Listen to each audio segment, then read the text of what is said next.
Hey guys, Maurice here with Black Tie Pro, and today we're looking at Google's Lighthouse Audit tool and why you should care. First of all, I want to say I have no affiliation with Bob's Lumber and Supply. I simply went to the address bar, typed in bobslumber.com in hopes of there being a site, and lo and behold, there is. So using this as our experimental site today, I have no idea what to expect. I haven't performed a Lighthouse audit on this site. And why you should care? Well, the Lighthouse Audit in general terms shows how performance optimized your website is. The Lighthouse tool is to kind of measure the quality of and provide suggestions for improving the quality of websites. So that's why we should care. The better your site, the more potential there is for you to rank highly in search engine results and to provide better feedback to users. So how do we perform this test? So first of all, you should open an incognito tab in Chrome.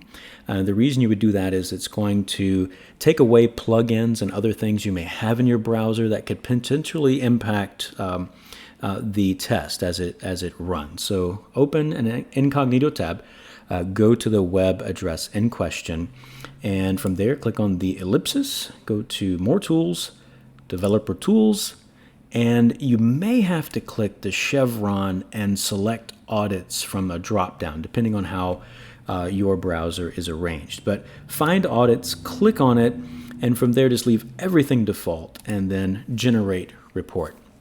Now, the Lighthouse Audit is going to test us across a variety of metrics. It's going to test performance. It's going to look at best practices. It's going to look at SEO.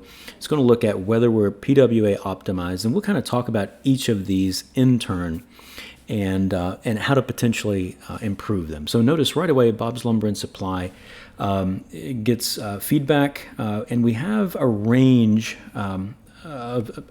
basically a range within our scores here. So 0 to 49 is failing, 50 to 89 is kind of average, and then 90 to 100 is passing with flying colors. And I'll say right away, most websites are not passing with flying colors across all of these metrics. It certainly should be our goal.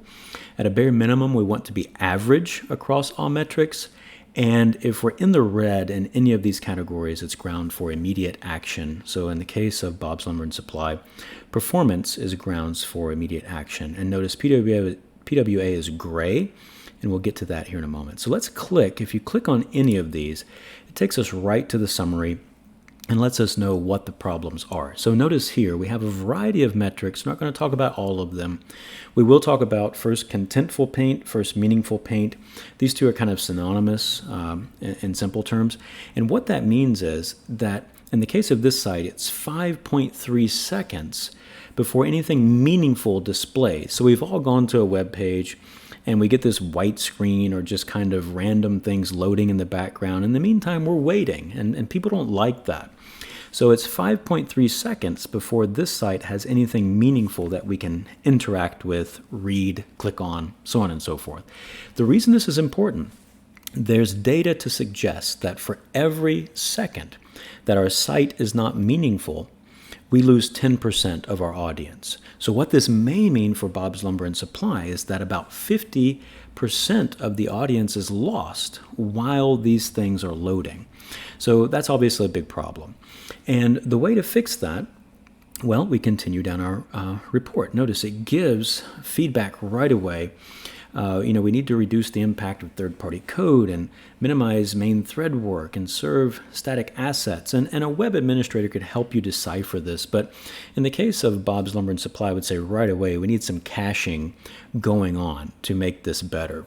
And in most cases, the server is probably underpowered. So it just doesn't have enough oomph, for lack of a better term, to serve this site quickly.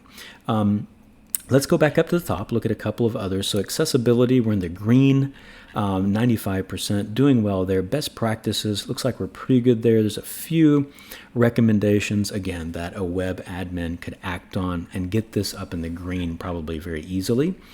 SEO, we're at 96%, maybe a few things we could optimize. But the last thing I really want to look at with specificity is the progressive web app. So first of all, what does this mean? Progressive web app simply means that, let me contextualize it by saying that essentially, as we move into the future, every website is more like a web app, almost like a native app on your mobile device.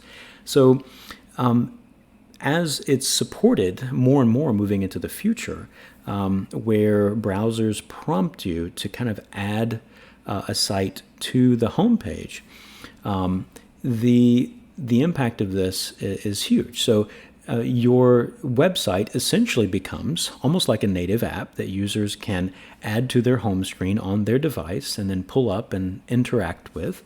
And if your site is not optimized, that experience is kind of shabby. So progressive web app optimization is important. It's not on the radar for many web admins, but it's certainly on the radar for Google, and it's certainly on the radar as we move forward into the future. So notice we have recommendations on how to make this site PWA optimized. So I hope this has been informative for you. The Lighthouse Audit tool is a great tool for measuring and improving the quality of websites. It's free, it's easy to use, gives you immediate feedback that you can act upon. And why you should care?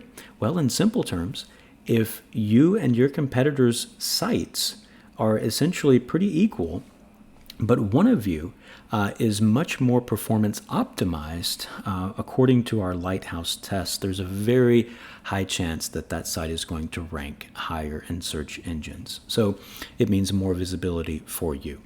Again, this has been Maurice. I hope this has been awesome for you. If you need help optimizing your website, by all means, reach out by clicking the link in the description below.